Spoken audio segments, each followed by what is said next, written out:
Hi guys, welcome back to Total Football. I'm Connor Clements, he's Philip Rollo, staff reporter. Today we're talking about the MLS and it's just kicked off. It's probably the most Kiwis involved in a professional league. Yeah, so there's going to be 9 Kiwis involved in Major League Soccer this year, which is a record for the competition, and it means there's more active All Whites than the A-League as well. Tell me more about this thing happening in Colorado, Anthony Hudson. Who's he brought in?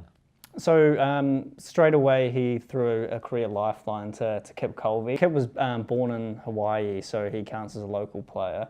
And he got a few games for San Jose Earthquakes in his first season and then didn't get a single minute in the MLS last year. The big signing they've made is Tommy Smith, who's been at Ipswich his whole career and found himself on the bench, oddly enough, this season, and he's going to be a key player, I think. Well, it's interesting that Hudson's brought him in, of all people, after there was obvious friction with him in the national team, and Hudson seems to value him highly enough as a defender rather than as a person at times, that he's brought him in and said, you know what, you're going to do the job for me. Yeah, well, it almost seems like Anthony Hudson decided to phone every single All White he could and work out who was key. Who was available. And we got to look at the other players who will be starting across the league because it's a focus on MLS. Michael Boxall, of course, he's been playing a while now in the US. He moved across from South Africa. He's another tough defender. He's done the rounds across the leagues. How do you rate him in terms of what his season's going to be like? Yeah, well, the interesting one for him is he's joined Minnesota, they're in their second year in the MLS, and they shipped, I think it was 70 goals last year, which is a league high, and they lost their opening game 3-2. So I think it's going to be tough for Boxall. He's probably going to be a starter. So I think he's going to be a key player, but he's going to be a key player for a struggling team.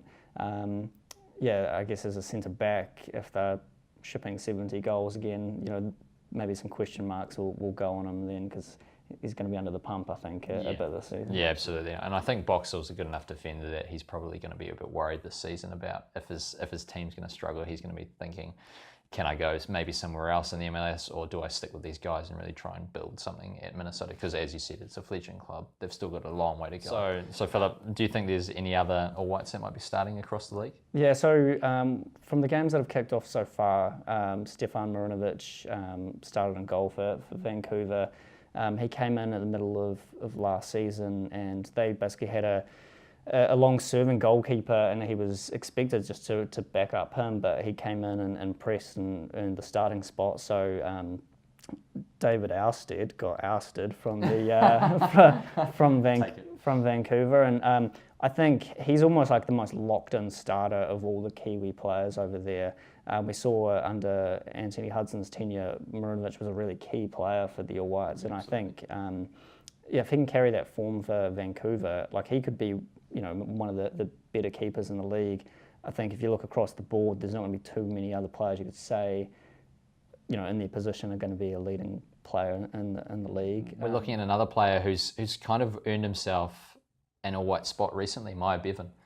He's playing as well, but we're not sure if he's going to be playing in the MLS or in the feeder league. Yeah, so it's interesting with Miro Biton. So he's got a Canadian passport, so counts as a local player, and that's, I think, what helps him kind of elevate to MLS status. But the problem for him is Vancouver play with one striker, and he's basically the fourth choice guy there. For All Whites fans, he's one of the most promising players we've got.